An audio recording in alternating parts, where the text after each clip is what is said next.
akan bacakan atau kita baca bersama-sama ayat yang pertama sampai dengan ayat yang ketiga dari Amsal pasal 22 ya. Ayat yang pertama, nama baik lebih berharga daripada kekayaan besar. Dikasihi orang lebih baik daripada perak dan emas. 2, orang kaya dan orang miskin bertemu. Yang membuat mereka semua ialah Tuhan. 3, kalau orang bijak melihat malapetaka, bersembunyilah ia.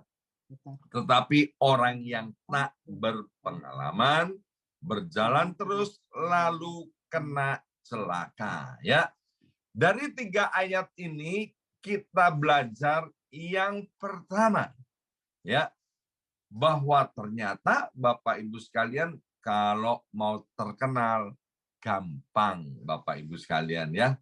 Kalau punya uang kita bisa membeli keterkenalan ya, apalagi sekarang zamannya sosial media ya.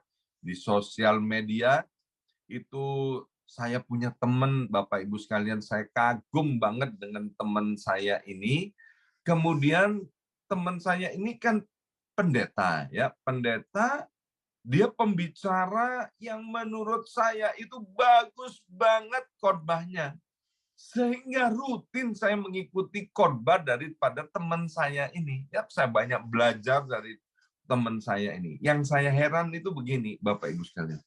Dia ini orangnya hebat, orangnya berintegritas, khotbahnya bagus, tapi followernya kok cuma sedikit ya. Itu followernya sekitar 2.000, 3.000 orang. Udah nggak lebih, Bapak Ibu sekalian ya. Dan kalau dia khotbah, jempolnya itu, ya jempolnya di khotbahnya itu yang ada di YouTube, paling-paling sekitar 200-300 orang. Ya, saya ngikuti itu hampir seminggu sekali ya. Saya ikuti khotbah-khotbahnya ya, karena saya suka banget ya. Nah, kemudian satu kali saya ini terbelalak ya kan. Kaget luar biasa. Itu followernya yang biasanya cuma 2.000, 3.000 orang. Tiba-tiba aja naik jadi 20.000. Ya kan? Saya sampai gini. saya apa ini salah ya? Apa saya yang salah ya? Saya lihat benar tuh 20.000. Besoknya naik lagi jadi 25.000. Ya kan? Yang ngasih jempol ya sekali dia khotbah, sekarang tiba-tiba aja itu bisa 15.000. Ya kan? Tiba-tiba jadi 20.000. Kemudian saya tanya sama anak saya, ya kan? Saya cerita, wih ini ajaib loh. Temenku ini dari followernya cuma 2.000, 3.000, hanya dalam hitungan berapa hari jadi 20.000 sampai 30.000. Lah anak saya yang masih muda, dia juga YouTuber ya kan, dia bilang, alah Pak, itu gampang Pak, bisa dibeli katanya. Jadi bisa dibeli follower yang sehingga kelihatan apa? Jadi terkenal. Aduh, saya itu terus jadi sedih. Sedihnya gini, ngapain sih temanku ini kok ya kan sampai beli-beli follower gara-gara apa? Kepengen lebih terkenal ya. Jadi uang bisa membuat orang terkenal. Kita lihat ya kan ada beberapa orang katanya sekarang di IG itu Instagram ya kan itu bisa beli yang namanya centang biru ya kan. Ternyata untuk supaya dapat centang biru katanya gengsi, bergengsi tinggi. Kalau IG-nya udah dicentang biru, wow itu top. Dan kemudian apa Bapak Ibu sekalian? Ternyata untuk dapat centang biru juga bisa dibeli.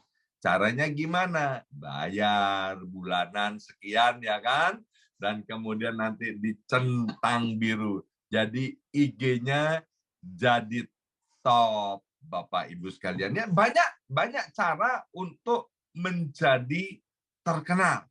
Tetapi Amsal bilang gini, nama baik itu lebih berharga daripada kekayaan besar.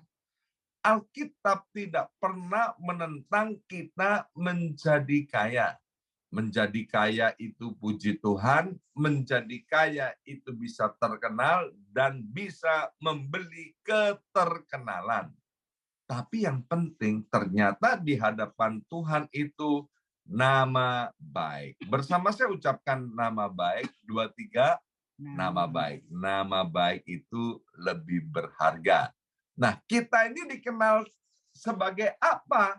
Di hadapan sesama maupun di hadapan Tuhan, itu yang penting sekali. Maka itu Tuhan berbicara. Yang penting di hadapan Tuhan, memang manusia itu melihat yang nampak. Tuhan itu melihat yang tidak nampak, alias apa? Yang ada di dalam hati, ya. Makanya itu disebut inner beauty. Kalau dalam konteks kontes ratu kecantikan, ya, selain memang dinilai wajahnya, penampilan dan lain sebagainya, dewan juri katanya tanda petik, ya kan, yang dilihat adalah kecantikan manusia batinia. Nah, gimana caranya agar supaya kita ini memiliki nama yang baik sesuai yang Tuhan ingini, ya. Saya akan bacakan kisah daripada Raja Daud dengan Salomo anaknya, ya. Tuhan itu bilang begini di 1 Raja-Raja pasal 9 ayat yang keempat sampai ayat yang kelima, dari 1 Raja-Raja pasal 9 bilang gini, mengenai engkau, jika engkau Salomo hidup di hadapanku sama seperti Daud ayahmu, dengan tulus hati dan dengan benar, dan berbuat sesuai dengan segala yang kuperintahkan kepadamu, dan jika engkau tetap mengikuti segala tetapan dan peraturanku, maka aku akan meneguhkan tahta kerajaanmu atas Israel untuk selama-lamanya, seperti yang telah kujanjikan kepada Daud ayahmu. Ya, jadi Tuhan mau begini, Bapak Ibu sekalian. Nama baik itu di hadapan Tuhan artinya apa? Memiliki hati yang tulus. Saya sering bercanda sama anak saya, ya kan, kamu kan udah tahu umurnya papa ini 60 lebih. Artinya papa ini lebih pengalaman daripada kamu. Lebih banyak makan asam dan garam, ya kan? Karena banyak makan garam, makanya darah tinggi, ya kan? Tapi maksudnya saya bilang begini, papamu ini bisa lihat orang ini tulus hati atau bulus hatinya. Ada orang yang berbuat baik, ada orang yang suka memberi, ya kan, suka menolong, tapi hatinya belum tentu tulus. Orang yang hatinya baik, orang yang hatinya tulus, itu dia nggak tahan, dia akan selalu suka memberi. Tapi orang yang suka memberi, suka menolong, belum tentu hatinya tulus. Maka itu ketulusan hati itu benar, penting. Yang kedua dikatakan hidup benar itu penting. Hidup benar itu apa? Yaitu hidup sesuai dengan segala perintah Tuhan. Dikatakan mengikuti peraturanku. Nah, kalau kita mau punya nama baik, Bapak Ibu sekalian, di hadapan Tuhan dan di hadapan manusia, please jangan cuman nama kita baik di hadapan manusia, tapi di hadapan Tuhan nol besar. Jangan, Bapak Ibu, please, please jangan. Tapi biarlah nama kita itu baik di hadapan Tuhan maupun di hadapan sesama.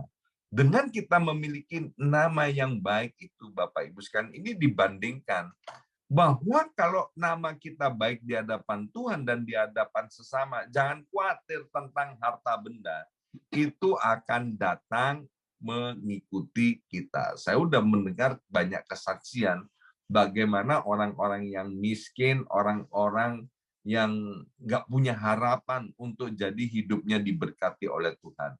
Ketika orang ini hidup mengalami perjumpaan dengan Tuhan, hidup sungguh-sungguh, ya, dia tinggalkan masa lalunya yang kelam, Bapak Ibu sekalian, akhirnya orang ini hidupnya namanya baik di hadapan Tuhan dan kemudian namanya juga baik di hadapan sesama, ya.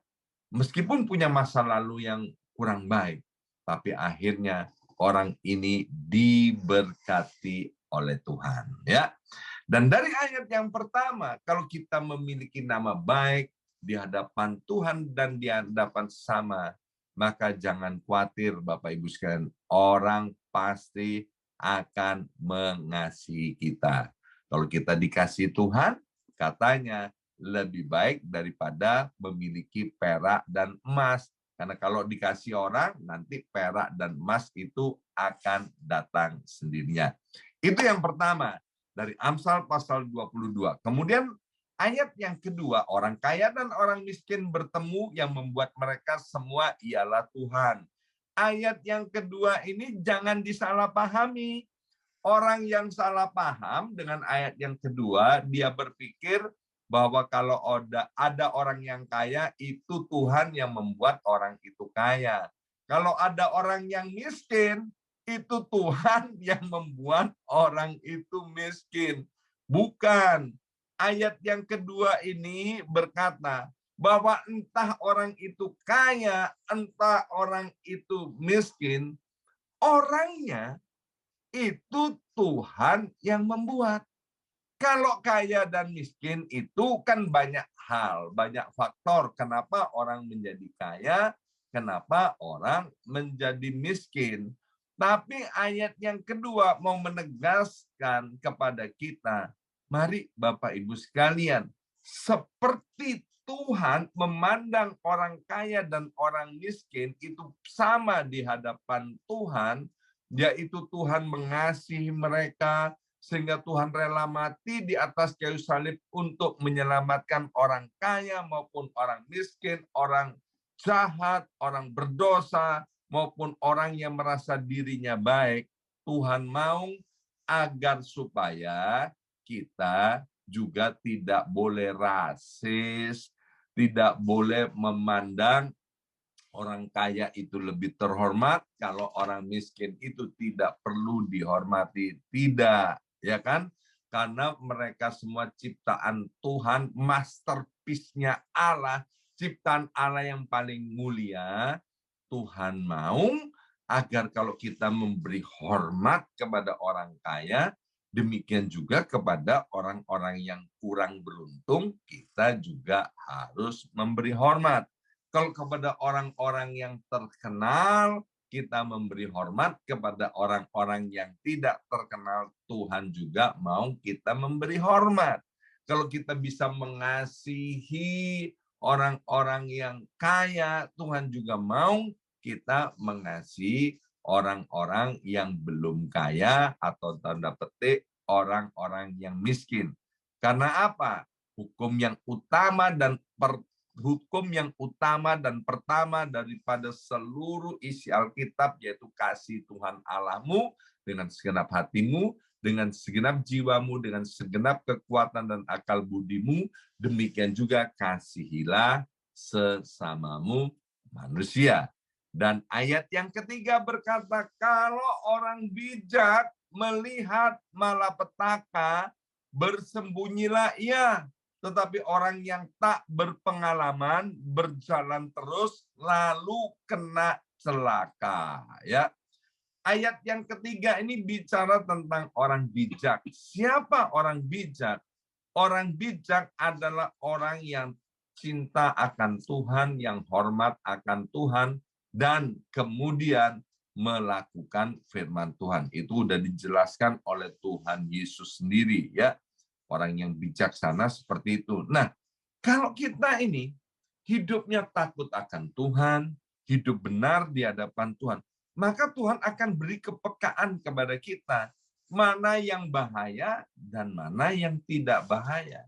Mana yang bisa mendatangkan malapetaka, mana yang tidak. Nah, orang yang bijaksana, orang yang hormat akan Tuhan, dia tidak akan terus menerabas. Kalau tahu wah ini nanti bahaya ke depannya, maka dia akan berhenti, stop di situ. Bahkan akan bersembunyi. Wah, ini bahaya, lebih baik aku menarik diri. Tapi orang yang tidak berpengalaman katanya akan berjalan terus lalu kena celaka. Dalam kehidupan sehari-hari, Bapak Ibu sekalian, kita ditawari dan dikelilingi oleh banyak hal, ya, yang bisa membuat kita itu terpesona dan jadi lengah. Ya, tapi kalau kita takut akan Tuhan, kita tahu, wah, ini bahaya, ya kan? Wah, ini nggak baik, maka kita akan menghindar. Tapi kalau nafsu kita lebih besar daripada cinta kita kepada Tuhan, maka kita akan terabas terus meskipun itu berbahaya. Sehingga apa? Sehingga kita akan mengalami celaka, mengalami hal yang tidak baik. Ingat, Tuhan itu memberikan kedaulatan kepada kita. Tuhan ingin supaya kita, anak-anaknya, ada di dalam perlindungan Tuhan. Maka itu Mazmur 91 yang setiap hari kita deklarasikan, 1.000 boleh rebah di sisi kiri kita, 10.000 boleh rebah di sisi kanan kita, tetapi itu sekali-kali tidak akan menimpa kita. Kenapa? Kalau hati kita melekat kepada Tuhan. Kalau hati kita cinta akan Tuhan, kita tidak akan mengalami bahaya-bahaya seperti itu. Kenapa?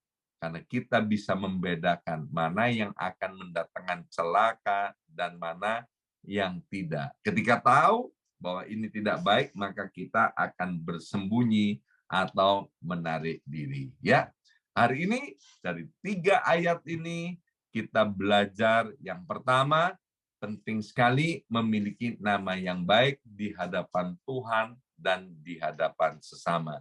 Yang kedua, kita nggak boleh rasis kepada siapa saja.